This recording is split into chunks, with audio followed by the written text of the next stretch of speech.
Suara waktu. 8 tahun yang hancur dalam sekejap. Suamiku mengatakan itu sambil mendorong dokumen perceraian ke hadapanku, seolah-olah itu hanyalah sebuah dokumen bisnis yang tidak memiliki emosi apapun. Saat itulah aku sadar bahwa aku telah lama menantikan momen ini. Tidak.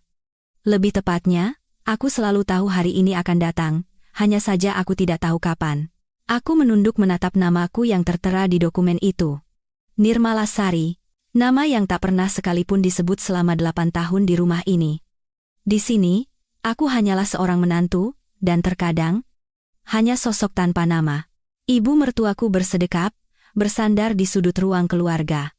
Senyum di sudut bibirnya begitu dingin, seolah-olah rencana yang telah ia susun sejak lama akhirnya berhasil dengan sempurna. Kau bisa hidup karena keluarga kami. Saat pergi, pergilah dengan rasa terima kasih. Suara tajamnya adalah suara yang kudengar selama 8 tahun, dan hari ini, suara itu terdengar lebih jelas dari biasanya. Tatapan dan nada dingin itu tidak pernah berubah satu hari pun, sejak pertama kali aku melangkahkan kaki ke rumah ini. Aku mengangkat wajahku menatap suamiku. Ia sibuk dengan ponselnya, hanya menunggu aku menandatangani dokumen itu. Sikapnya begitu acuh tak acuh, seperti sedang menunggu seseorang menandatangani tanda terima paket. Aku teringat kembali pada kegembiraan saat pertama kali melangkahi ambang pintu rumah ini 8 tahun lalu. Betapa naifnya aku saat itu. Aku percaya bahwa selama ada cinta, segalanya akan baik-baik saja, entah itu tatapan dingin ibu mertua atau ketidakpedulian suami. Aku pikir seiring berjalannya waktu, segalanya akan membaik. Namun, waktu sama sekali tidak mengubah apapun, malah meninggalkan luka yang lebih dalam. Hari pertama setelah menikah, ibu mertuaku berkata, "Sebagai menantu, kau tidak perlu pusing soal uang, biar ibu yang mengurusnya, serahkan buku tabungan gajimu pada ibu." Saat itu, aku menurut begitu saja, berpikir bahwa itu adalah perkataan seorang ibu mertua, jadi sudah sepantasnya. Aku hanya bisa memandangi uang yang ditarik dari rekeningku setiap bulan tanpa berkata apa-apa, karena mereka adalah keluarga dari orang yang kucintai. Aku percaya suatu hari mereka akan mengerti. Di tahun kedua, ia memintaku untuk menutup rekening deposito. "Putra ibu butuh modal untuk bisnis. Sebagai menantu, kau harus membantu, kan?" katanya. Aku hanya bisa mengangguk. Suamiku yang berada di sampingku tidak mengucapkan sepatah kata maaf pun, hanya menatapku seolah itu adalah hal yang wajar. Tapi aku bertahan, karena kupikir inilah cinta, inilah keluarga.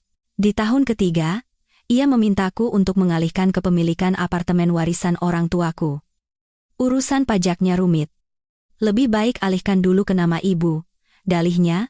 Sejak saat itulah aku mulai merasa ada yang tidak beres, tapi semuanya sudah terlambat. Aku telah memberikan terlalu banyak pada mereka.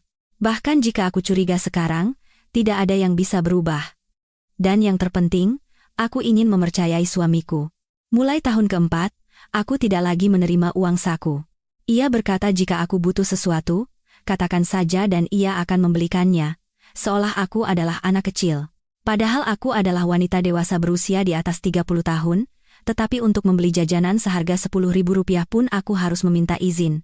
Setiap kali aku mengadu pada suamiku, ia selalu menjawab dengan kalimat yang sama, "Ibu melakukan semuanya demi kita." Di tahun kelima, bahkan untuk bertemu teman-temanku pun dibatasi. Ia berkata, menantu yang sering keluyuran di luar tidak baik untuk citra keluarga. Duniaku perlahan-lahan menyempit. Kontak dengan teman-teman terputus, interaksi dengan dunia luar berkurang, hanya menyisakan rumah dan keluarga ini sebagai satu-satunya duniaku. Di tahun ke-6, ia menyuruhku berhenti bekerja. "Untuk apa bekerja jika tidak punya anak? Tinggal di rumah dan urus pekerjaan rumah tangga saja," katanya. Aku pun mengundurkan diri dari perusahaan tempatku bekerja selama ini. Gaji terakhirku pun tetap masuk ke rekening ibu mertuaku. Dan akhirnya, aku menjadi orang yang sepenuhnya bergantung pada rumah ini. Di tahun ke-7, aku stres setiap hari karena masalah anak. Mau sampai kapan mempermalukan keluarga kita? Untuk apa mempertahankan menantu yang tidak bisa punya anak? Katanya. Hasil pemeriksaan dari rumah sakit menunjukkan bahwa masalahnya ada pada pihak suami, tetapi aku tidak bisa mengatakan kebenaran itu. Jelas sekali ibu mertuaku tidak akan percaya, dan mungkin akan marah menuduhku berbohong. Dan sekarang, di tahun ke-8, akhirnya momen ini tiba. Perlahan aku mengeluarkan pena dari tasku.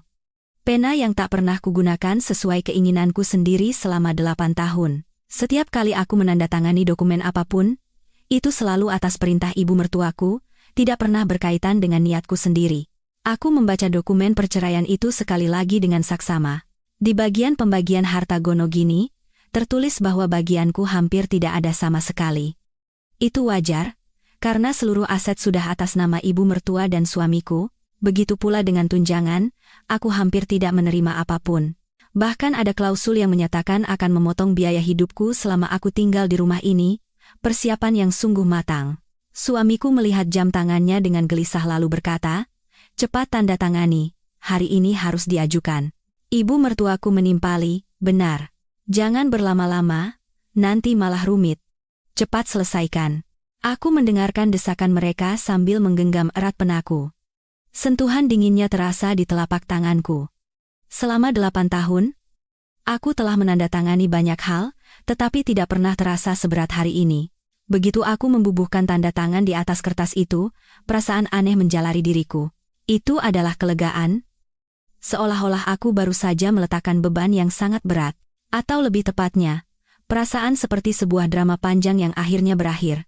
Peran sebagai menantu yang penurut yang telah kumainkan selama 8 tahun akhirnya selesai. Setelah menandatangani, aku bangkit dalam diam. Sementara suami dan ibu mertuaku sibuk memeriksa dokumen, aku mengambil tas dan berjalan menuju pintu. Tiba-tiba, telepon di dalam tasku bergetar. Biasanya dalam situasi seperti ini, aku tidak akan mengangkat telepon. Tapi hari ini berbeda. Aku mengambil ponselku tanpa ragu. Begitu melihat nama penelepon, sudut bibirku sedikit terangkat. Mungkin ini adalah senyum tulus pertamaku dalam 8 tahun. "Pak Wijoyo, sudah waktunya. Silakan mulai persiapannya." Suaraku terdengar sangat tenang, suara yang tegas dan mantap yang tidak pernah kugunakan selama 8 tahun di rumah ini. Setelah menutup telepon dan berbalik, suami dan ibu mertuaku sedang menatapku. Ekspresi mereka tampak aneh. Tapi aku tidak mengatakan apa-apa. Saat aku membuka pintu dan melangkah keluar, aku memandangi rumah ini untuk terakhir kalinya.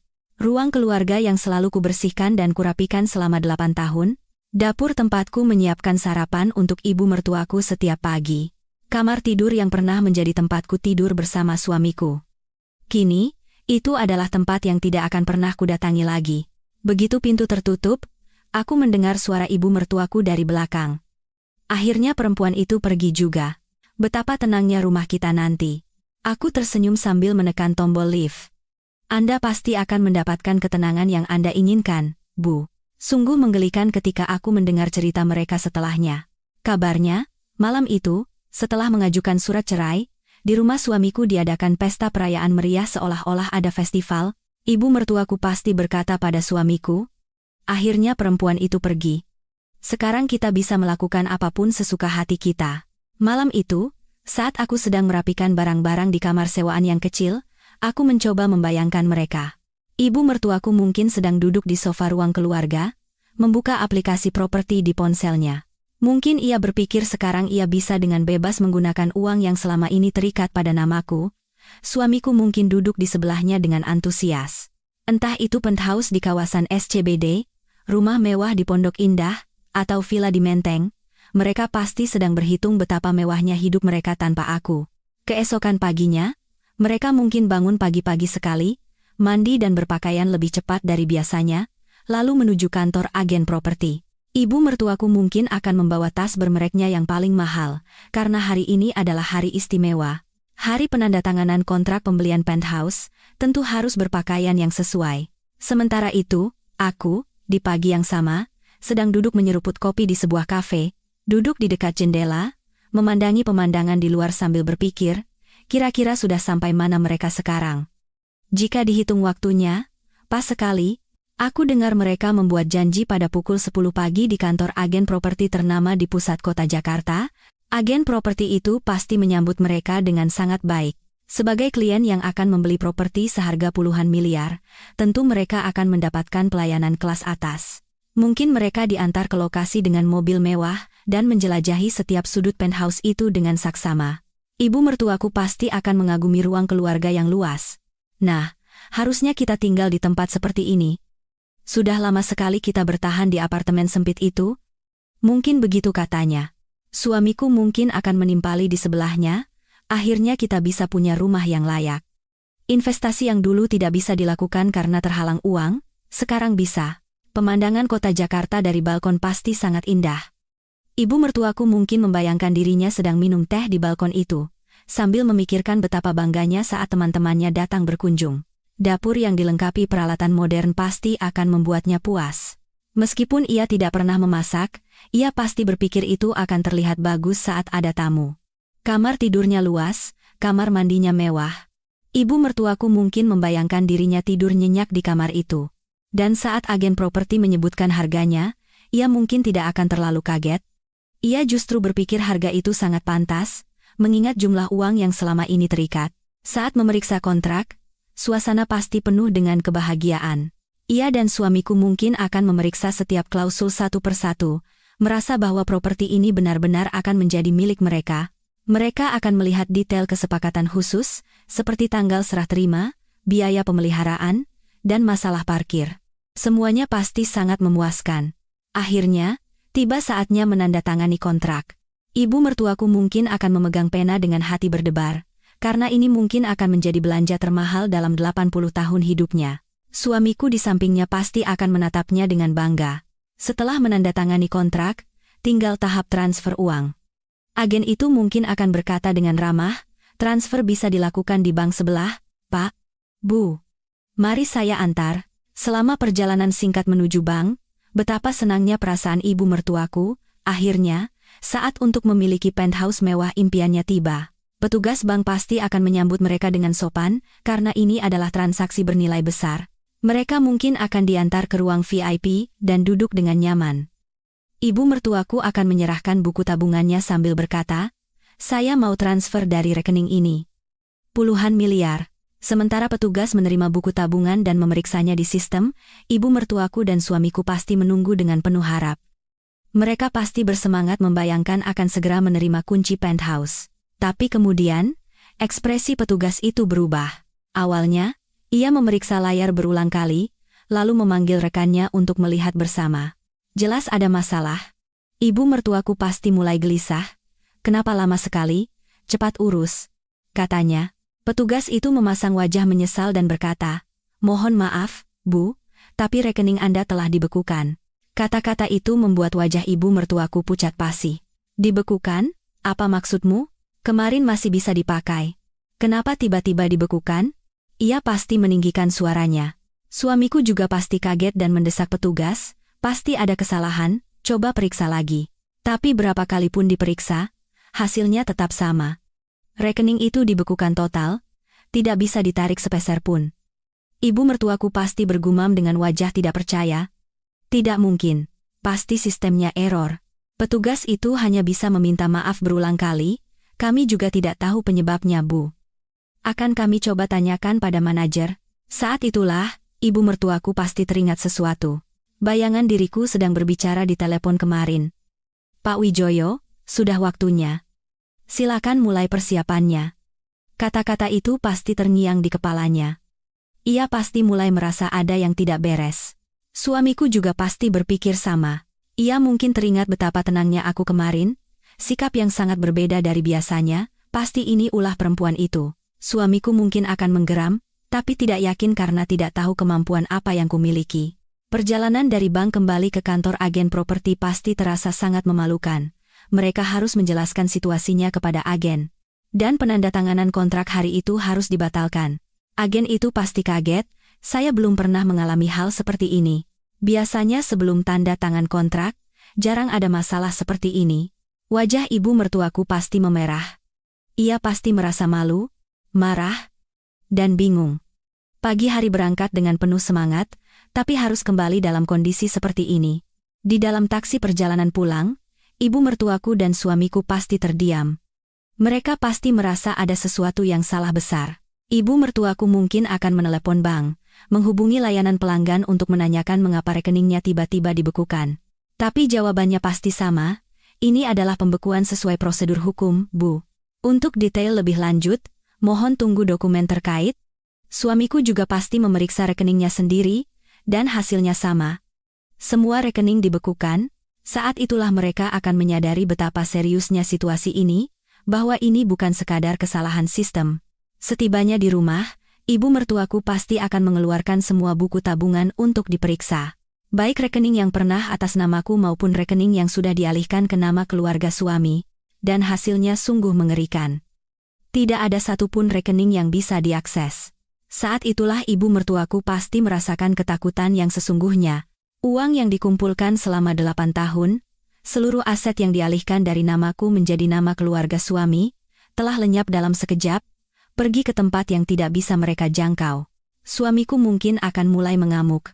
Kita harus telepon perempuan itu, suruh dia buka blokirnya sekarang juga. Kalau dia berani macam-macam, kita juga tidak akan tinggal diam. Tapi ibu mertuaku pasti merasa ada yang berbeda. Bahwa aku bukan lagi menantu penurut yang dulu. Sore itu, aku menerima kabar dari kafe.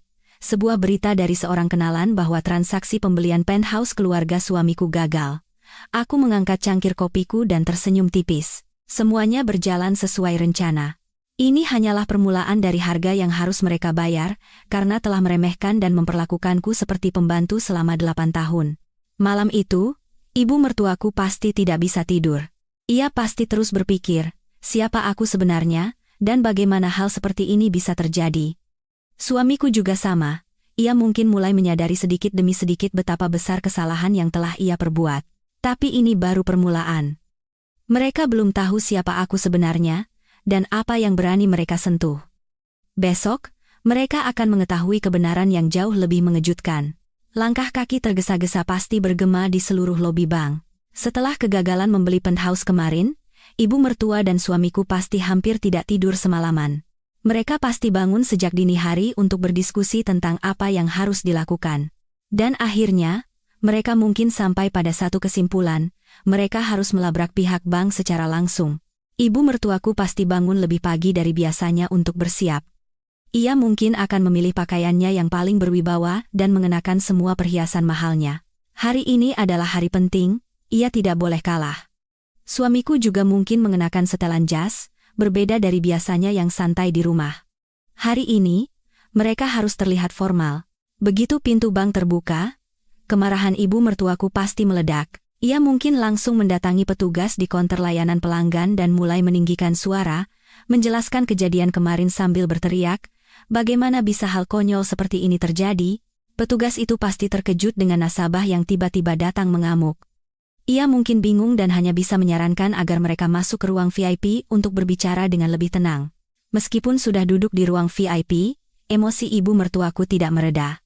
Ia mungkin berteriak, kemarin rekening kami tiba-tiba dibekukan, kami nasabah yang bertransaksi dengan baik selama 8 tahun, tapi kalian perlakukan kami seperti ini. Di mana sopan santun kalian? Petugas yang bertanggung jawab mungkin akan memeriksa komputernya dengan wajah tegang. Ia pasti langsung tahu bahwa situasinya rumit. Ia akan meminta mereka menunggu sebentar lalu memanggil manajer, karena masalah sebesar ini bukan sesuatu yang bisa ditangani oleh staf biasa. Manajer cabang mungkin akan datang sendiri, menyapa dengan sopan dan meminta penjelasan. Ibu mertuaku pasti akan menjelaskan dari awal hingga akhir. Saya baru saja bercerai dengan menantu saya 2 hari yang lalu, dan tiba-tiba semua rekening kami dibekukan. Apakah hal seperti ini legal? Ia pasti akan mendesak. Sementara manajer cabang memeriksa sistem, ibu mertua dan suamiku pasti menunggu dengan gelisah, berharap ada solusi. Tapi wajah manajer cabang itu pun menjadi muram. Ia memeriksa layar berulang kali lalu berkata dengan wajah serius, "Ibu, Bapak, seluruh rekening ini terdaftar sebagai aset dalam sebuah trust, perwalian aset." Ibu mertuaku pasti akan bertanya balik. Trust apa? Uang yang kami kelola selama 8 tahun ini tiba-tiba menjadi aset trust? Itu konyol. Manajer cabang itu mulai menjelaskan. Artinya, ada pemilik manfaat yang sesungguhnya, Bu. Meskipun atas nama ibu dan bapak, sebenarnya ini adalah aset yang dikelola atas nama orang lain. Ia kemudian mengeluarkan dokumen hukum. Di dalamnya, tertera dengan jelas detail tentang tanggal pendirian trust, pemilik manfaat yang sebenarnya, dan syarat-syarat pengelolaan. Ibu mertuaku menerima dokumen itu, dan wajahnya pasti pucat pasi. Tanggal pendirian trust itu adalah hari pertama aku masuk ke rumah mereka. Seluruh asetku langsung didaftarkan sebagai trust setelah pernikahan 8 tahun lalu. Di kolom pemilik manfaat, namaku tertera dengan jelas. Nirmalasari. Nama yang tidak pernah disebut dengan benar di rumah mertuaku, kini terpampang dengan gagah di semua dokumen. Suamiku pasti merebut dokumen itu dan wajahnya ikut memucat. Apa-apaan ini? Bagaimana bisa uang yang kami kelola selama 8 tahun menjadi milik orang lain? Ia pasti berteriak. Manajer cabang itu menjelaskan dengan tenang, jika dilihat dari perjanjian pendirian trust, sejak awal ini adalah bentuk pengelolaan sementara, Pak. Diatur agar bisa ditarik kembali kapan saja jika pemilik manfaat memintanya. Ibu mertuaku pasti bergumam dengan wajah tak percaya. Jadi, selama 8 tahun ini, apa yang kami lakukan? Hanya mengelola uang orang lain? Jawaban manajer cabang itu pasti terdengar dingin. Benar, Bu. Menurut hukum, ibu dan bapak hanya bertindak sebagai pengelola atau wali amanat. Hak kepemilikan yang sebenarnya ada pada pendiri trust sejak awal. Suamiku pasti mulai marah. Berarti kami ditipu. Perempuan itu telah menipu kami selama ini. Tapi manajer cabang itu akan berkata, "Tidak seperti itu, Pak, semua proses ini legal." Hanya saja, detail mengenai trust ini tidak dijelaskan secara rinci kepada Anda. Saat itulah ibu mertuaku pasti sadar bahwa pengalihan seluruh aset yang diminta oleh keluarga suami saat aku pertama kali datang, sebenarnya adalah proses pendirian trust. Itu artinya, aku tidak memberikan asetku begitu saja, tapi hanya menitipkannya untuk mereka kelola. Entah itu saat mereka meminta buku tabungan gaji, saat meminta menutup rekening deposito, atau saat meminta mengubah nama pemilik apartemen, semuanya dilakukan dalam format trust. Suamiku pasti bertanya dengan putus asa, "Jadi, tidak ada sepeser pun uang yang bisa kami gunakan?" Jawaban manajer cabang itu pasti menusuk, karena sudah ada permintaan pembatalan trust. Bapak dan ibu tidak lagi memiliki wewenang sebagai pengelola. Ibu mertuaku pasti menyadari betapa parahnya situasi saat itu. Selama 8 tahun, mereka hidup dengan pikiran bahwa mereka kaya raya, padahal kenyataannya mereka tidak memiliki apa-apa. Dan kemudian, mereka akan mengetahui kebenaran yang lebih mengejutkan. Apartemen yang mereka tinggali saat ini juga merupakan aset dalam trust. Ibu mertuaku pasti kaget dan bertanya, "Rumah juga? Rumah yang kami tinggali ini juga milik perempuan itu?" Manajer cabang itu pasti mengangguk. Setelah dicek sertifikat tanahnya, sama saja, Bu. Didaftarkan sebagai trust juga. Suamiku pasti hampir pingsan. Ia tidak bisa menerima kenyataan bahwa bahkan rumah yang ia tinggali adalah milikku. Ibu mertuaku pasti bertanya dengan harapan terakhir, "Lalu tabungan yang kami simpan sendiri? Pasti ada, kan?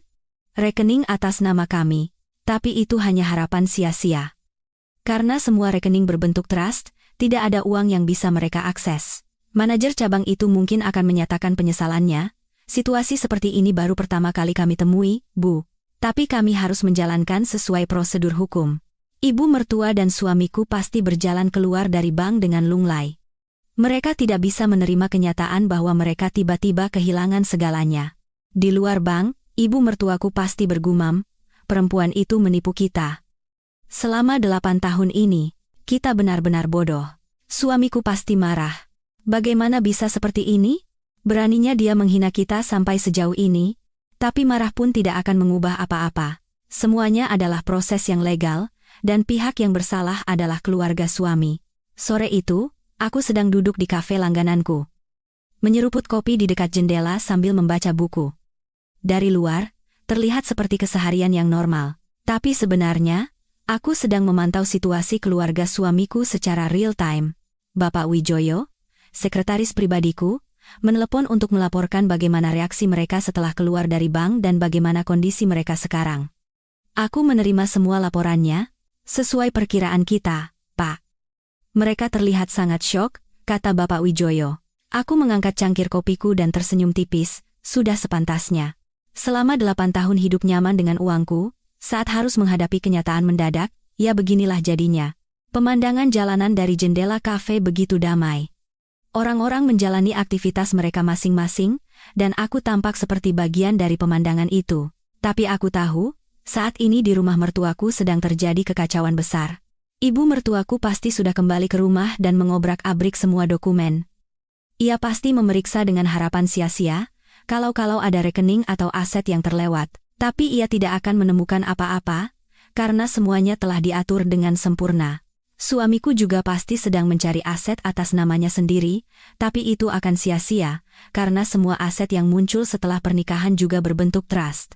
Kini, ibu mertuaku pasti mulai merasakan ketakutan yang sesungguhnya. Ia pasti menyadari betapa besar kesalahpahaman yang mereka jalani selama 8 tahun.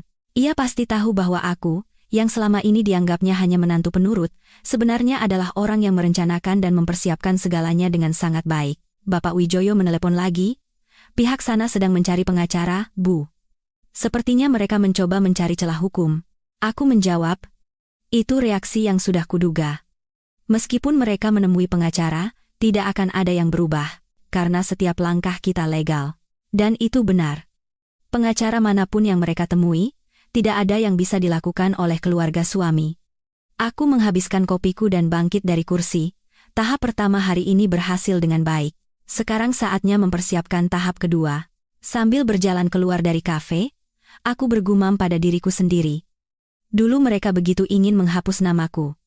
Sekarang, mereka justru terhalang oleh namaku sendiri. Sungguh ironis. Selama 8 tahun, mereka memperlakukanku seolah aku tidak ada. Tapi sekarang, namaku menjadi sesuatu yang mengendalikan segalanya. Tapi ini baru permulaan, mereka belum tahu siapa yang berani mereka sentuh. Betapa naifnya aku saat itu. Kalau dipikir-pikir sekarang, sungguh menggelikan. Mengingat diriku saat pertama kali memasuki rumah pengantin setelah upacara pernikahan 8 tahun lalu, sungguh lucu. Saat itu aku percaya, hanya dengan cinta, segalanya akan baik-baik saja. Keesokan hari setelah pernikahan, kami menunda bulan madu dan pergi menyapa keluarga suami terlebih dahulu. Ibu mertuaku duduk dengan anggun di sofa ruang keluarga, memegang secangkir teh. Wajahnya sangat serius. Saat itu aku tidak begitu mengerti arti dari ekspresi wajahnya. Aku pikir itu hanya bentuk kekhawatiran atau perhatian pada menantu barunya. Perasaan yang wajar bagi seorang ibu. Suamiku duduk di sampingku dan menatapku seolah menyuruhku mendengarkan ucapan ibunya. Matanya penuh cinta atau setidaknya, begitulah yang kupikirkan. Kalau diingat lagi sekarang, aku ragu apakah itu benar-benar cinta. Ibu mertuaku mulai berbicara dengan nada tenang. Nirmala, sekarang kau sudah menjadi keluarga kami. Ibu akan memberitahumu aturan di rumah ini. Mendengar itu, jantungku berdebar kencang. Akhirnya aku benar-benar merasa telah menjadi bagian dari keluarga. Aku mengerti itu artinya ibu mertuaku telah menerimaku. Ibu mertuaku melanjutkan, keluarga kita adalah keluarga yang menjunjung tinggi tradisi. Menantu perempuan hanya perlu fokus pada urusan rumah tangga. Soal uang, biar orang tua yang mengurus. Aku mengangguk. Kupikir, jika ini adalah keluarga tradisional, mungkin memang begitu aturannya. Dan yang terpenting, aku senang karena sepertinya ibu mertuaku mempercayakan urusan rumah tangga kepadaku. Lalu ibu mertuaku langsung ke intinya. Karena itu, buku tabungan gajimu, biar ibu yang kelola. Kalau menantu boros, keuangan rumah tangga bisa berantakan. Saat itu aku sedikit bingung. Menitipkan buku tabungan gaji adalah hal yang tidak kuduga. Tapi suamiku memegang tanganku dan berkata, Ibu benar, urusan pajak juga rumit, dan pengelolaan keuangan rumah lebih baik diserahkan pada yang berpengalaman. Mendengar ucapan suamiku, aku merasa lebih tenang. Kupikir itu adalah bentuk perhatian mereka padaku. Ibu mertuaku akan membantuku mengurus keuangan yang rumit. Itu justru hal yang patut disyukuri. Maka, saat itu juga aku menyerahkan buku tabungan gajiku pada ibu mertuaku. Ia menerimanya dengan wajah puas, seolah rencananya berjalan lancar. Tapi saat itu, aku tidak menyadari perubahan ekspresi halusnya. Minggu berikutnya, kehidupan baruku dimulai. Aku bangun pagi setiap hari untuk menyiapkan sarapan ibu mertuaku. Setelah suamiku berangkat kerja, aku membersihkan rumah. Sore hari, aku menyiapkan makan malam, dan saat suamiku pulang kerja, kami makan bersama. Bulan pertama, aku sangat bahagia, kehidupan sehari-hari bersama keluarga baru, terasa cerah dan menyenangkan. Ibu mertuaku juga tampak puas melihatku rajin mengurus rumah. Tapi kemudian, hal-hal aneh mulai terjadi satu persatu. Setiap kali aku ingin membeli barang yang kubutuhkan, aku harus meminta izin dari ibu mertuaku terlebih dahulu. Entah itu sehelai baju atau satu produk kosmetik, semuanya harus diberitahukan sebelumnya. Awalnya, kupikir itu adalah etika. Kupikir wajar jika aku memberitahukannya. Tapi seiring waktu, Aku sadar bahwa itu adalah permintaan izin, karena terkadang ibu mertuaku menolaknya. Barang seperti itu tidak perlu. Pakai saja yang ada di rumah. Setiap kali seperti itu, aku mengalah. Kupikir ucapan ibu mertuaku benar, karena ia lebih berpengalaman dan mungkin memiliki kebijaksanaan yang tidak ku ketahui. 3 bulan setelah menikah, permintaan yang lebih besar datang. Ibu mertuaku memanggilku ke ruang keluarga dan berkata dengan wajah serius, "Nirmala, ibu dengar kau punya deposito yang kau simpan sebelum menikah, ya?" Aku mengangguk. Aku punya deposito yang kukumpulkan secara rutin selama bertahun-tahun, uang yang kusiapkan untuk kehidupan setelah menikah. Ibu mertuaku melanjutkan, "Begini, putra ibu butuh modal untuk bisnis. Sebagai menantu, tidak apa-apakan kalau membantu sedikit?" Mendengar itu, aku berpikir sejenak. Menggunakan depositoku untuk modal bisnis adalah hal yang tidak pernah terpikirkan. Tapi suamiku di sampingku berkata, "Ini benar-benar mendesak. Kalau bisnisnya berhasil, nanti ku kembalikan 2 kali lipat." Melihat tatapan memohon suamiku, aku tidak bisa menolak. Kupikir, demi orang yang kucintai, aku bisa melakukan apa saja. Hari itu, aku pergi ke bank dan langsung menutup rekening depositoku. Uang yang kukumpulkan sedikit demi sedikit selama bertahun-tahun lenyap dalam sekejap, tapi aku tidak menyesal. Kupikir, jika bisnis suamiku berhasil, itu akan menjadi investasi untuk masa depan kami. Namun, ada satu hal yang tidak ku ketahui saat itu. Saat aku menutup rekening deposito, uang itu diproses dalam bentuk trust. Keluarga suamiku seolah-olah hanya menerima uangnya, padahal sebenarnya ada instrumen perlindungan hukum yang telah disiapkan. Saat itu aku belum mengerti tentang keuangan yang rumit seperti itu. Aku melakukannya dengan tulus, dengan perasaan ingin membantu keluarga. 6 bulan setelah menikah, ujian yang lebih besar datang. Ibu mertuaku membicarakan soal apartemen yang kudapat dari orang tuaku. "Nirmala, kau punya apartemen atas namamu sendiri, kan? Kudengar urusan pajaknya rumit." Aku menjawab, "Iya, Bu. Apartemen kecil hadiah pernikahan dari orang tua." Ibu mertuaku menyarankan, "Bagaimana kalau dialihkan dulu ke nama keluarga kita? Biar hemat pajak dan pengurusannya lebih mudah." Saat itu aku masih tidak curiga. Kupikir ibu mertuaku memberiku saran demi kebaikanku, membantuku menyelesaikan masalah pajak yang rumit adalah hal yang patut disyukuri. Suamiku pun menimpali, "Ibu lebih berpengalaman mengurus properti. Lebih baik serahkan pada ibu." Aku terbujuk oleh kata-kata itu. Kupikir, jika diserahkan pada ibu mertuaku yang berpengalaman, akan lebih aman. Tapi kalau dipikir-pikir sekarang, sejak saat itulah aset-asetku mulai dialihkan ke keluarga suami satu persatu. Saat proses pengalihan kepemilikan apartemen, aku mulai curiga untuk pertama kalinya. Dokumennya lebih rumit dari yang kukira. Bukan hanya pengalihan nama biasa, tapi ada proses rumit seperti pendirian trust di dalamnya. Saat itu pengacara menjelaskan, "Dengan cara ini, bisa lebih hemat pajak nantinya, Bu. Dan jika diperlukan, bisa dialihkan kembali kapan saja." Mendengar itu, aku merasa lega. Kemungkinan untuk bisa dialihkan kembali membuatku tenang. Kupikir itu hanya penitipan sementara. Tapi baru belakangan aku tahu betapa matangnya rencana itu. 1 tahun setelah menikah, aku menjadi orang yang sepenuhnya bergantung secara ekonomi. Tidak punya buku tabungan gaji, deposito, maupun apartemen, tidak ada aset atas namaku yang tersisa. Setiap kali seperti itu, ibu mertuaku akan berkata, "Kita kan satu keluarga, kenapa harus perhitungan? Bukankah kita satu keluarga?" Aku mencari ketenangan dari kata-kata itu. Kupikir, jika memang satu keluarga, tidak perlu membedakan mana milikku dan mana milik mereka. Tapi kemudian, tanda-tanda lain mulai muncul. Saat aku akan bertemu teman-temanku, ibu mertuaku akan menunjukkan wajah tidak suka. "Menantu yang sering keluyuran di luar tidak baik untuk citra keluarga," katanya, sambil mulai membatasi kepergianku. Awalnya aku mencoba mengerti. Kupikir dalam keluarga tradisional, mungkin memang begitu. Tapi aku mulai merasa semakin sesak. Kontak dengan teman-teman mulai berkurang. Saat tidak bisa bertemu, kabar pun menghilang dengan sendirinya. Duniaku semakin sempit. 2 tahun setelah menikah, aku menjadi orang yang benar-benar terisolasi. Hubungan dengan dunia luar hampir tidak ada, hanya rumah ini dan keluarga inilah yang menjadi segalanya bagiku. Sejak saat itu, sikap ibu mertuaku mulai berubah. Dulu ia masih memperlakukanku seperti menantu, tapi sekarang ia seolah memperlakukanku seperti pembantu. Menentukan waktu bangun pagi, memerintahkan urutan pekerjaan pembersihan, bahkan soal pakaian apa yang harus kukenakan pun ia ikut campur. Aku masih bertahan. Aku mencoba berpikir bahwa ini juga bagian dari didikan untukku, tapi jauh di lubuk hati, aku mulai merasa ada yang tidak beres. 3 tahun setelah menikah, terjadi insiden yang menjadi titik balik. Aku sakit dan ingin ke rumah sakit, tapi ibu mertuaku tidak mengizinkan. Cuma flu, kenapa harus ke rumah sakit? Istirahat di rumah saja nanti juga sembuh. Tapi aku benar-benar sakit. Demam tinggi dan nyeri di sekujur tubuh. Tapi karena itu perkataan ibu mertuaku, aku menahannya. 4 hari kemudian, suamiku melihat kondisiku dan membawaku ke rumah sakit.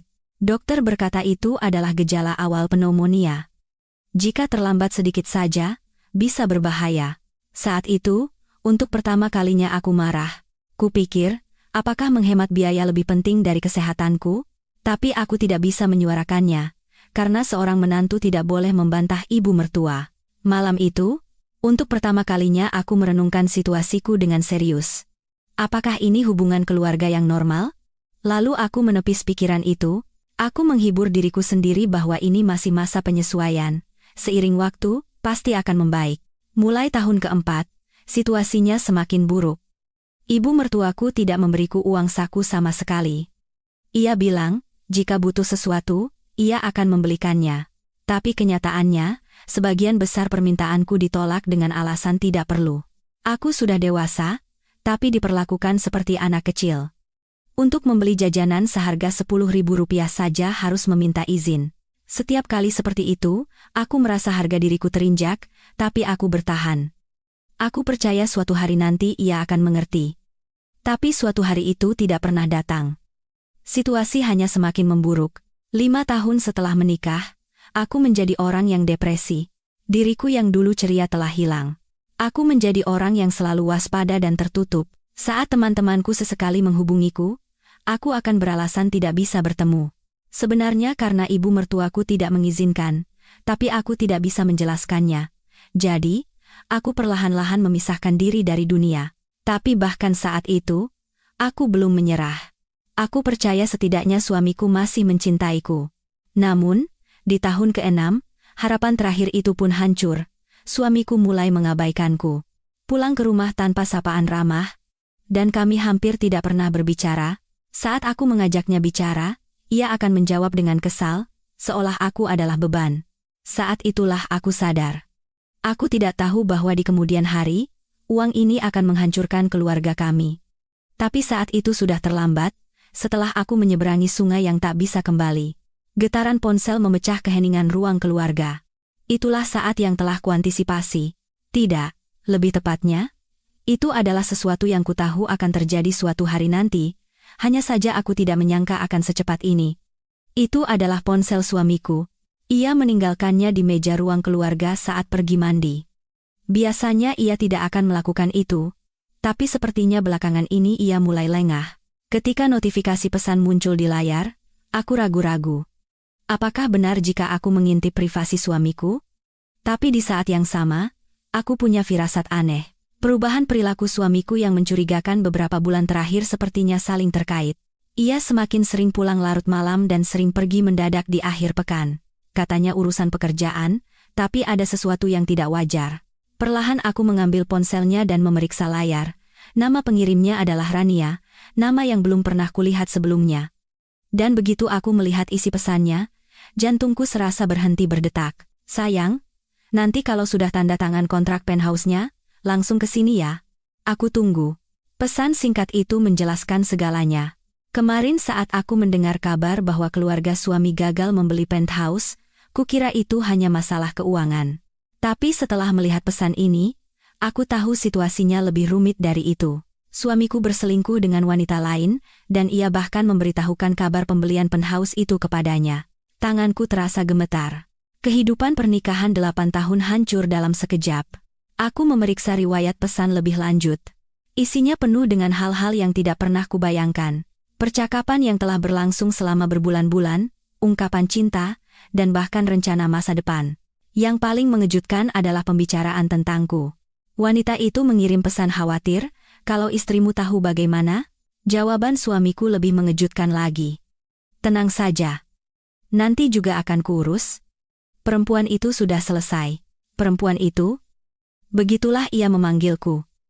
Orang yang telah hidup bersamanya selama 8 tahun sebagai istri, ia panggil seperti itu. Aku mendengarkan suara air dari kamar mandi sambil terus memeriksa pesan. Kapan hubungan mereka dimulai? Bagaimana perkembangannya? Semuanya terungkap dengan jelas. Yang paling menyakitkan adalah waktu.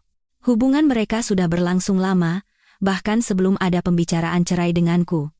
Saat aku masih percaya bahwa suamiku mempercayai dan mencintaiku, ia justru sedang merencanakan masa depan dengan wanita lain. Ada pesan yang lebih mengejutkan lagi. Wanita itu bertanya pada suamiku, kalau cerai nanti, pembagian hartanya bagaimana? Begitu melihat jawaban suamiku, aku merinding. Tenang saja. Tidak ada apapun atas nama perempuan itu. Ibuku sudah mengurus semuanya. Saat itulah, semua kepingan teka-teki menyatu menjadi sebuah gambar yang utuh. Alasan keluarga suami perlahan-lahan mengalihkan asetku selama 8 tahun bukan hanya karena urusan pengelolaan keuangan rumah tangga. Itu adalah rencana yang telah disiapkan untuk saat ini sejak awal. Aku meletakkan ponsel itu kembali ke tempatnya dan duduk di sofa. Pikiranku kacau, kemarahan, rasa dikhianati, dan kehampaan bercampur aduk. Ketika suamiku selesai mandi dan keluar, aku berpura-pura menonton TV, seolah tidak tahu apa-apa. Ia melihat ponselnya dan tersenyum. Mungkin ia sudah melihat balasan dari wanita itu. Ia menatapku dan berkata, "Hari ini sepertinya harus lembur. Aku akan pulang larut." Aku mendengarkan kebohongan itu dan ingin tertawa, tapi aku menahannya. Iya. Hati-hati di jalan. Setelah suamiku pergi, aku duduk sendirian di ruang keluarga. Sulit menerima kenyataan bahwa 8 tahun terakhir ini adalah sebuah kebohongan. Saat itu, ibu mertuaku keluar dari dapur. "Kenapa belum menyiapkan makan malam? Apa yang kau lakukan?" Aku mengangkat wajah menatapnya.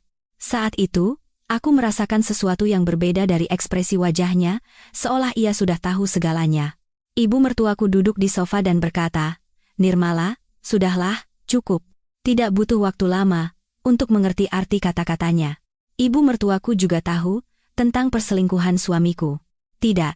Kupikir mungkin itu sudah termasuk dalam rencana mereka sejak awal. Aku bertanya dengan hati-hati, "Maksud ibu apa?" Ibu mertuaku menghela napas dan menjawab, "Ibu tahu semuanya. Tentang putra ibu yang berhubungan dengan wanita lain, dan tentang hubungannya denganmu yang tidak lagi baik. Perempuan itu jauh lebih baik, lebih cocok dengan keluarga kita." Mendengar itu, pikiranku kosong. Ibu mertuaku juga mengenal wanita itu, dan bahkan menyukainya. Ibu mertuaku melanjutkan, "Kau juga tahu kau tidak bisa punya anak. Tidak ada gunanya juga. Lebih baik bercerai dan pergi. Itu yang terbaik untuk kedua belah pihak." Saat itu, tubuhku terasa lemas. Semua pengorbananku untuk rumah ini selama 8 tahun menjadi tidak berarti dalam sekejap.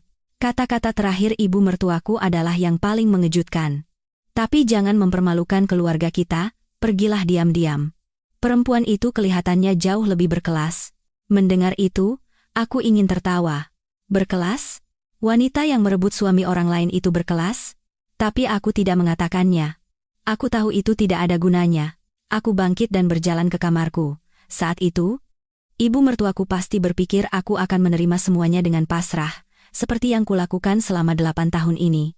Di dalam kamar, aku membuka laptop suamiku. Kata sandinya tidak sulit ditebak, itu adalah tanggal ulang tahunku.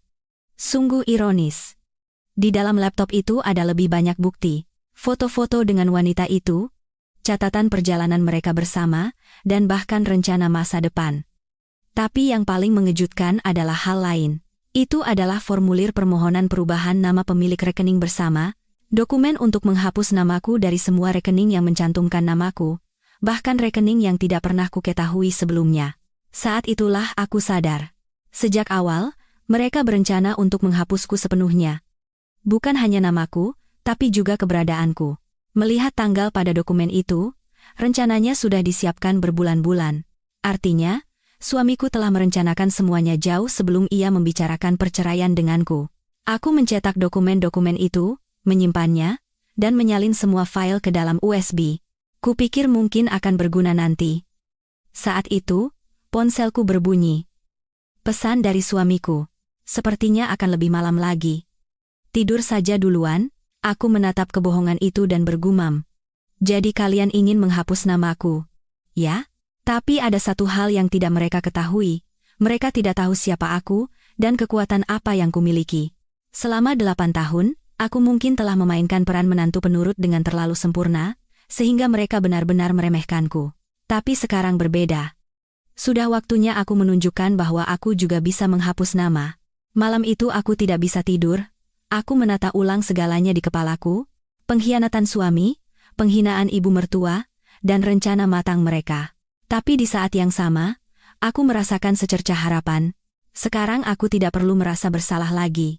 Ini adalah kesempatan untuk membuktikan bahwa semua waktuku yang terbuang untuk keluarga ini selama 8 tahun tidak sia-sia. Saat fajar menyingsing, aku mengambil keputusan. Jika mereka ingin menghapus namaku, maka aku akan menghapus nama mereka juga, tapi dengan caraku sendiri. Dengan kekuatanku sendiri. Pagi harinya, suamiku pulang. Ia berpura-pura lelah dan langsung mandi. Aku melihatnya dan tertawa dalam hati. Ia masih berpikir bisa menipuku dengan sempurna. Ibu mertuaku juga masih memerintahkanku menyiapkan sarapan seperti biasa. Ia bertingkah seolah tidak ada percakapan apapun semalam. Aku menyiapkan sarapan dengan patuh. Tapi di dalam hati, aku telah menyusun rencana. Aku bersumpah pada diriku sendiri, mulai hari ini, segalanya akan berubah. Mereka akan segera tahu betapa besar mereka telah meremehkanku. Kini saatnya untuk menemukan jati diriku yang sebenarnya.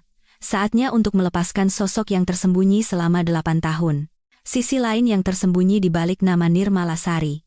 Pagi itu, aku keluar rumah lebih awal dari biasanya. Keluarga suami mungkin berpikir aku pergi ke supermarket. Ibu mertuaku mungkin melihatku membawa daftar belanjaan yang ia berikan dan merasa tenang, berpikir bahwa aku masih menantu yang patuh. Tapi aku tidak menuju ke supermarket, melainkan ke tempat lain. Gedung kantor pusat Yayasan Budaya Adhikarya, yang terletak di jantung kota Jakarta. Gedung kaca yang menjulang tinggi seolah menusuk langit. Di sanalah aku lahir dan dibesarkan. Berdiri di depan gedung itu, perasaan aneh muncul. Saat aku pergi dari sini 8 tahun lalu, aku tidak pernah berpikir akan kembali lagi. Saat itu, aku buta karena cinta dan berpikir bisa meninggalkan segalanya. Saat melangkah masuk ke lobi, pemandangan yang familiar menyambutku. Lantai marmer yang memantulkan cahaya lampu, karya seni yang menghiasi dinding, dan staf yang menyapa dengan sopan. Semuanya masih sama.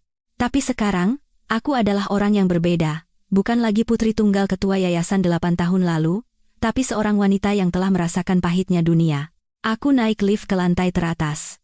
Di sana adalah ruang kerja sekretaris ayahku, Bapak Wijoyo. Orang yang telah merawatku sejak kecil. Saat aku membuka pintu ruang kerjanya, Bapak Wijoyo terkejut dan bangkit berdiri. Nona Nirmala. Sudah lama tidak bertemu. Mendengar suara yang kurindukan itu, hatiku terasa hangat. Itu adalah nama asliku yang kudengar setelah 8 tahun. Bapak Wijoyo bertanya bagaimana kabarku, mengapa aku tidak menghubunginya selama ini, tapi melihat ekspresi wajahku, ia pasti langsung tahu bahwa sesuatu yang serius telah terjadi. Aku berkata pelan, Pak Wijoyo, sepertinya kita harus memulainya.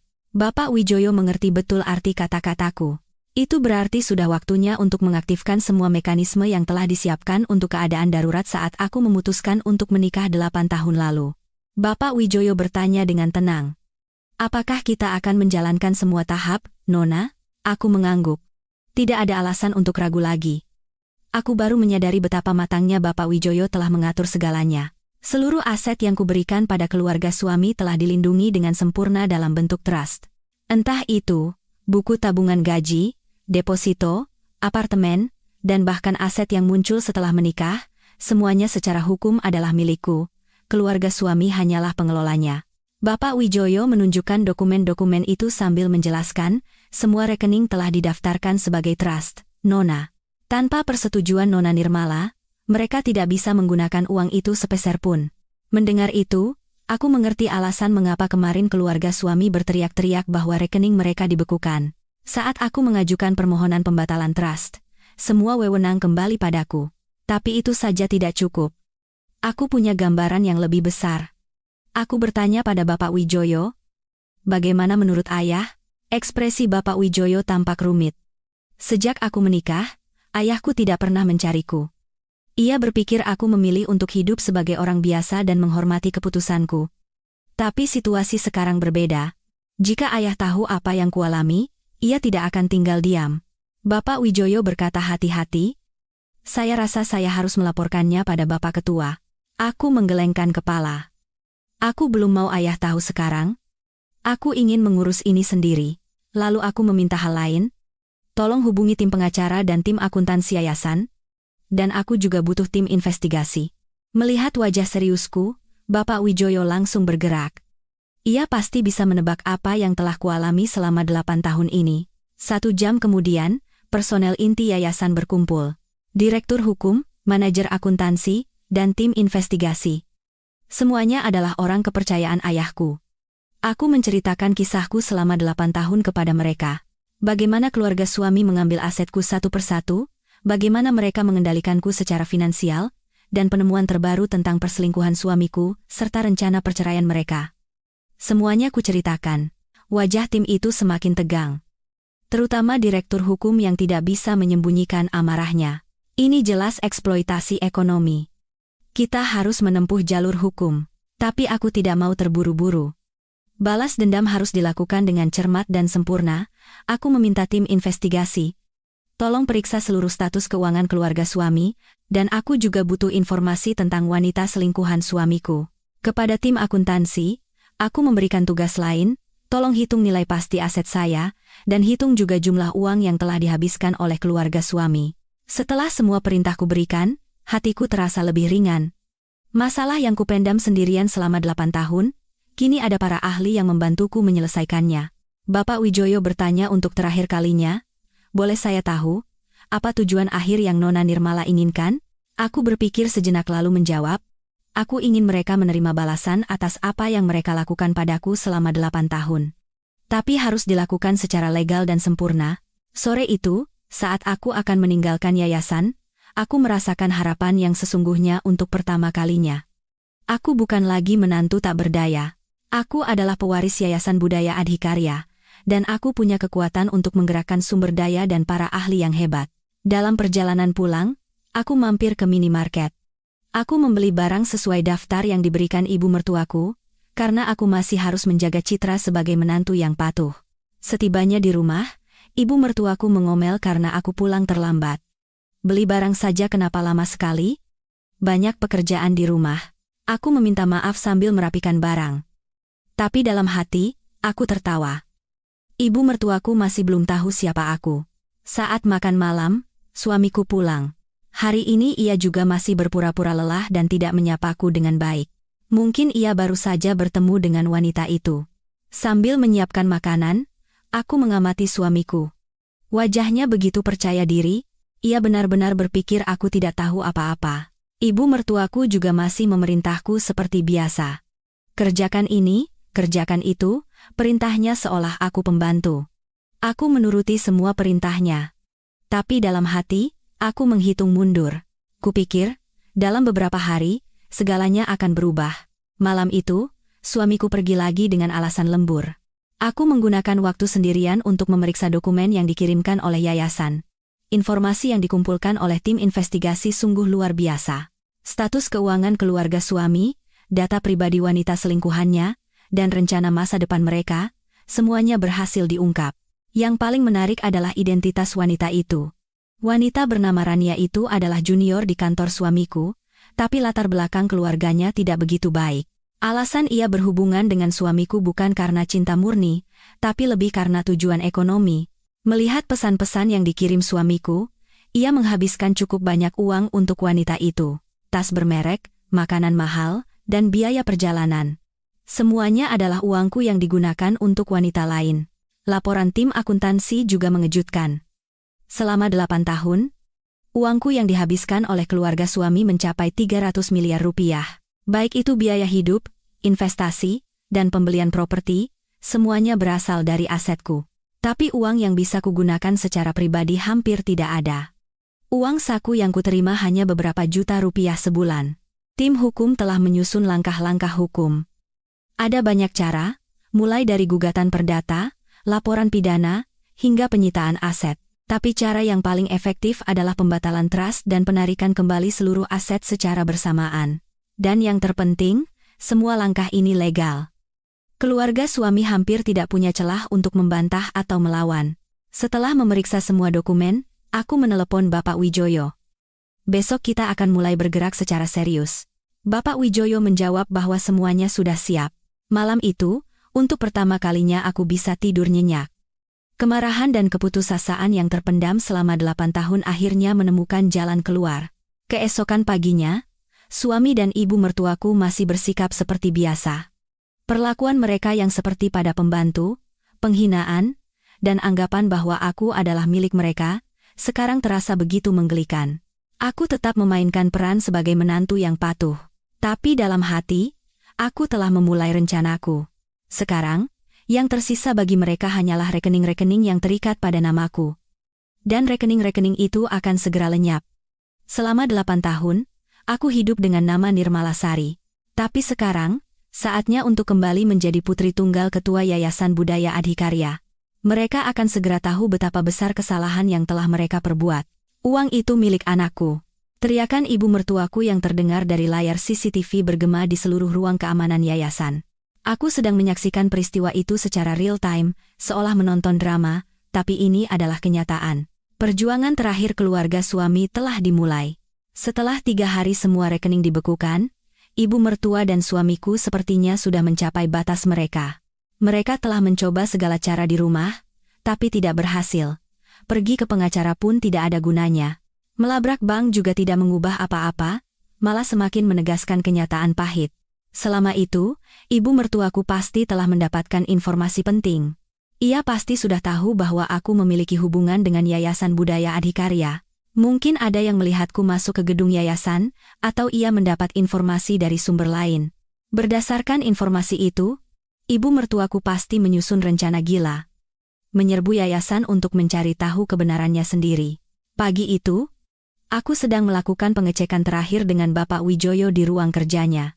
Semua proses hukum berjalan lancar, dan tidak ada lagi yang bisa dilakukan oleh keluarga suami. Sekarang, tinggal menunggu mereka menerima kenyataan. Tapi ekspresi Bapak Wijoyo tampak kurang baik.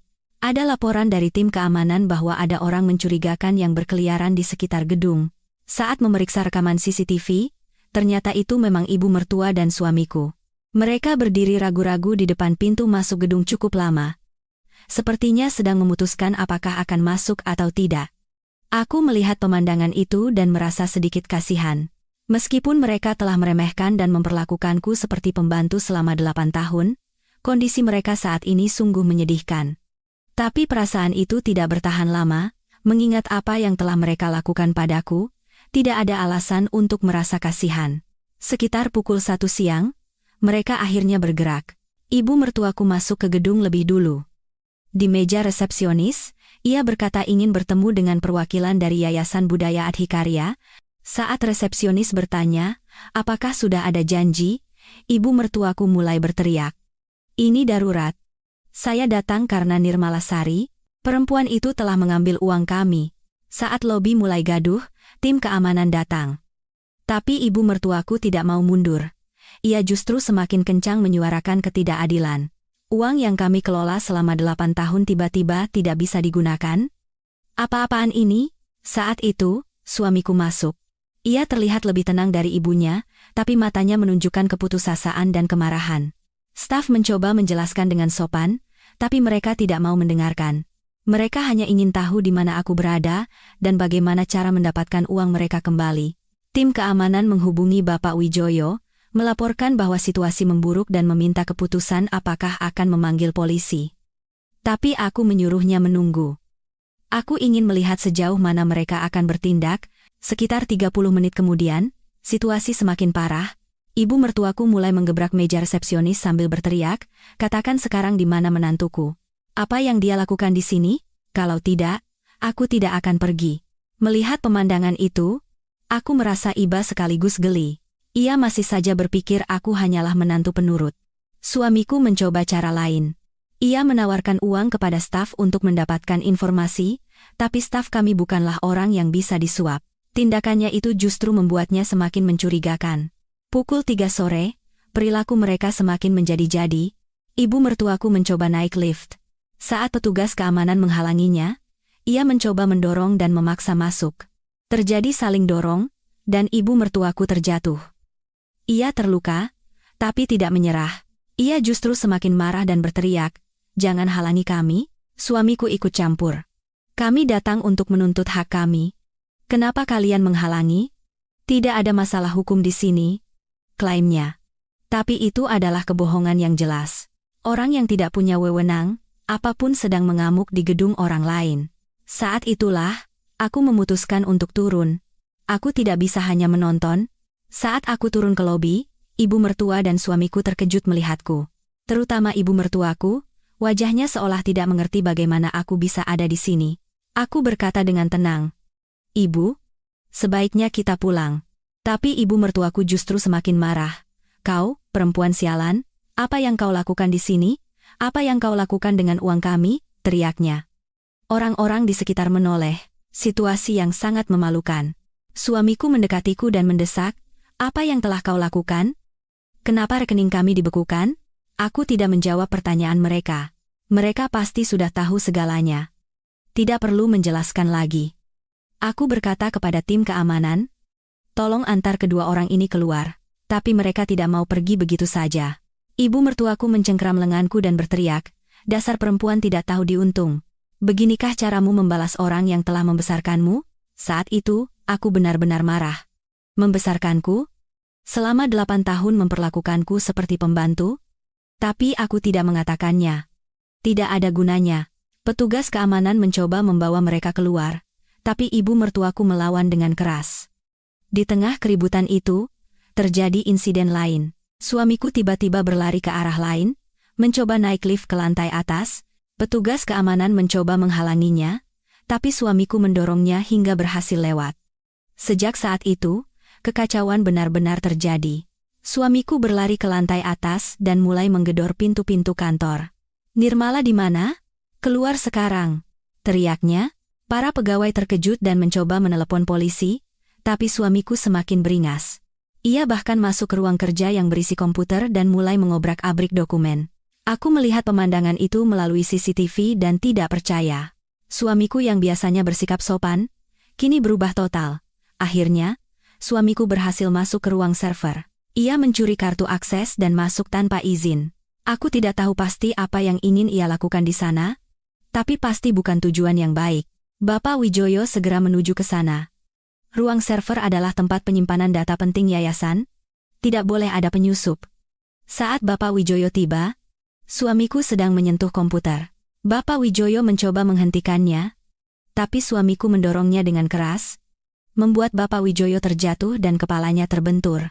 Begitu melihat kejadian itu melalui CCTV, aku sangat marah. Bapak Wijoyo adalah orang yang telah merawatku sejak kecil. Bagaimana bisa ia terluka seperti ini?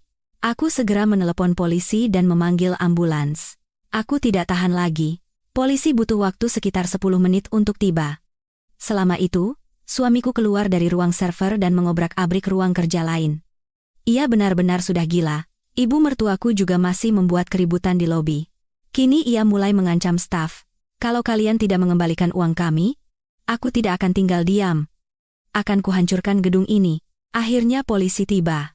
Setelah memahami situasi, mereka langsung mengamankan ibu mertua dan suamiku. Ibu mertuaku melawan sampai akhir. "Apa salah kami? Kami hanya datang untuk mengambil uang kami kembali," teriaknya. Tapi polisi tidak mendengarkan. Itu adalah perilaku yang jelas-jelas ilegal. Suamiku ditangkap sambil terus mengklaim dirinya tidak bersalah. "Itu uang saya. Istri saya yang mengambilnya." Tapi klaim itu tidak ada gunanya. Menerobos tanpa izin, perusakan properti, dan penyerangan adalah tindak pidana yang jelas. Bapak Wijoyo dilarikan ke UGD. Beruntung, ia tidak mengalami luka serius, hanya memar di kepala. Aku menyusul ke rumah sakit untuk melihat keadaannya. Dokter berkata ia perlu dirawat sekitar 1 minggu. Bapak Wijoyo berkata ia tidak apa-apa dan justru mengkhawatirkanku. "Saya khawatir Nona Nirmala akan sedih," katanya. Tapi aku tidak punya hati untuk bersedih lagi. Ikatan terakhirku dengan mereka telah lenyap. Sore harinya, ada telepon dari kantor polisi. Mereka memberitahukan bahwa suamiku akan diproses hukum atas tuduhan menghalangi petugas, menerobos tanpa izin, dan penyerangan. Ibu mertuaku juga kemungkinan besar akan dihukum sebagai turut serta melakukan kejahatan. Aku mendengarkan berita itu dengan perasaan campur aduk. Di satu sisi, kupikir itu adalah akibat yang pantas mereka terima, tapi di sisi lain, aku tidak menyangka masalah ini akan menjadi sebesar ini. Malam itu, saat aku kembali ke rumah, suasananya benar-benar sepi. Suamiku di kantor polisi, dan ibu mertuaku pasti syok hingga tidak keluar dari kamar. Aku duduk sendirian di ruang keluarga dan merenungkan kejadian sepanjang hari. Keserakahan mereka, perjuangan terakhir mereka, justru membawa mereka pada kehancuran. Biarlah hukum yang memutuskan. Sekarang, semuanya benar-benar akan berakhir. Sinar matahari pagi menembus jendela. Pagi itu, sinar matahari terasa lebih hangat dari biasanya, seolah musim dingin yang panjang telah berakhir dan musim semi akhirnya tiba. Semalam, setelah mendengar kabar bahwa suamiku ditahan, aku tetap tenang. Aku justru merasa lega. Lega karena akhirnya segalanya akan kembali pada tempatnya. Ibu mertuaku menerima telepon sejak dini hari. Pengacara, kenalan, dan kerabat, semuanya pasti menelepon untuk menanyakan kejadian kemarin. Tapi ibu mertuaku pasti tidak banyak bicara, karena semuanya adalah kebenaran yang terlalu jelas. Saat sarapan, ibu mertuaku masih belum keluar dari kamar. Biasanya, jika aku tidak menyiapkan sarapan, ia akan marah. Tapi hari itu berbeda. Aku sarapan sendirian dengan menu sederhana. Untuk pertama kalinya dalam 8 tahun, aku bisa makan apa yang kuinginkan, tidak perlu memasak sesuai selera ibu mertuaku atau menyiapkan lauk kesukaan suamiku. Kebebasan itu begitu berharga. Sekitar pukul 10 pagi, Bapak Wijoyo menelepon. Ia memberitahukan bahwa ia sudah keluar dari rumah sakit dan ada jadwal penting hari ini, konferensi pers. Kejadian di yayasan kemarin telah menjadi berita, dan banyak wartawan ingin tahu kebenarannya. Apalagi saat beredar rumor bahwa putri ketua Yayasan Budaya Adikarya terlibat, minat publik semakin tinggi. Aku menerima tawaran itu. Sekarang tidak ada alasan untuk bersembunyi lagi, justru, inilah saatnya untuk membuka kebenaran. Sebelum meninggalkan rumah, aku bercermin. Sosok yang kulihat sangat berbeda dari saat aku pertama kali datang ke rumah ini 8 tahun lalu. Dulu aku adalah pengantin yang naif dan jatuh cinta. Sekarang, aku adalah seorang wanita yang telah merasakan pahitnya dunia. Tapi di saat yang sama, aku menemukan diriku yang lebih kuat. Dalam perjalanan ke yayasan, aku ingin mengucapkan selamat tinggal pada ibu mertuaku untuk terakhir kalinya. Tapi saat ku ketuk pintunya, tidak ada jawaban. Jadi aku langsung pergi. Ibu mertuaku pasti juga sulit menerima situasi ini. Setibanya di yayasan, sudah banyak wartawan yang berkumpul. Suasananya lebih ramai dari biasanya. Bapak Wijoyo menyambutku dan memeriksa persiapan terakhir. Ia memberiku daftar pertanyaan yang mungkin akan diajukan dan panduan jawaban. Tapi aku ingin mengatakan isi hatiku, bukan jawaban yang telah disiapkan. Pukul 2 siang, konferensi pers dimulai. Begitu aku melangkah masuk ke ruang konferensi, kilatan cahaya dari puluhan kamera menyambutku. Saat itu aku merasa aneh. Tidak pernah kusangka, aku yang hidup bersembunyi selama 8 tahun, akan berdiri di hadapan begitu banyak orang. Pembawa acara memperkenalkanku sebagai putri tunggal ketua Yayasan Budaya Adikarya dan pihak yang terkait dalam insiden kemarin. Para wartawan serentak mengangkat tangan. Pertanyaan pertama sesuai dugaan, apa yang sebenarnya terjadi kemarin? Dan mengapa keluarga suami Anda melakukan hal itu? Aku menjawab dengan tenang. Aku menjelaskan secara singkat apa yang telah kualami selama 8 tahun, dan mengatakan bahwa kejadian kemarin adalah akibat dari pilihan mereka sendiri. Pertanyaan kedua lebih lugas. Apakah ini bentuk balas dendam? Mendengar pertanyaan itu, aku berpikir sejenak. Apakah ini benar-benar balas dendam? Aku berbicara pelan ke mikrofon. Saya tidak sedang membalas dendam. Saya datang untuk mengambil kembali apa yang menjadi milik saya. Nama saya, hidup saya, dan napas saya. Begitu selesai berbicara, ruang konferensi menjadi hening. Semua wartawan menyimak kata-kataku dengan saksama. Aku melanjutkan. Selama 8 tahun, saya tidak hidup dengan nama saya sendiri. Saya tidak bernapas dengan kehendak saya sendiri. Saya hanya hidup seperti yang diinginkan oleh orang lain. Mengatakan itu, aku merasa terharu. Perasaan yang terpendam selama 8 tahun seolah ingin tumpah. Tapi aku tidak menangis, sekarang bukan waktunya untuk menangis. Pertanyaan ketiga tentang rencana masa depan. Apakah ada niat untuk berdamai dengan keluarga suami? Dan bagaimana Anda akan menjalani hidup ke depannya? Aku menggelengkan kepala. Perdamaian hanya bisa terjadi jika kedua belah pihak mengakui kesalahan. Tapi sepertinya mereka masih belum merasa bersalah. Lalu aku menambahkan, saya ingin menjalani hidup saya sendiri. Hidup yang saya bangun dengan kehendak saya sendiri, bukan harapan atau keinginan orang lain. Pertanyaan terakhir adalah yang paling sulit. Apakah Anda menyesal? Aku berpikir lama, lalu menjawab, tidak. Saya tidak menyesal. Saya hanya menyayangkan, bagaimana jadinya jika saya lebih berani lebih awal. Setelah konferensi pers selesai, aku meninggalkan yayasan. Bapak Wijoyo mengantarku dan berkata untuk terakhir kalinya, sekarang, Nona Nirmala benar-benar bebas. Mendengar itu, aku merasa memang begitu. Untuk pertama kalinya dalam 8 tahun, aku merasakan kebebasan yang sesungguhnya. Alih-alih pulang, aku menuju ke sebuah taman. Aku butuh waktu untuk berpikir sendirian. Aku duduk di bangku taman dan membeli sekaleng kopi. Kopi kalengan biasa, tapi rasanya lebih manis dari kapanpun. Saat itu, ponselku berdering. Kabar dari seorang kenalan bahwa ibu mertuaku sedang berlutut di depan bank. Ia memohon agar blokir rekeningnya dibuka. Mendengar kabar itu, perasaanku campur aduk. Di satu sisi kasihan, tapi di sisi lain, kupikir itu adalah akibat yang pantas.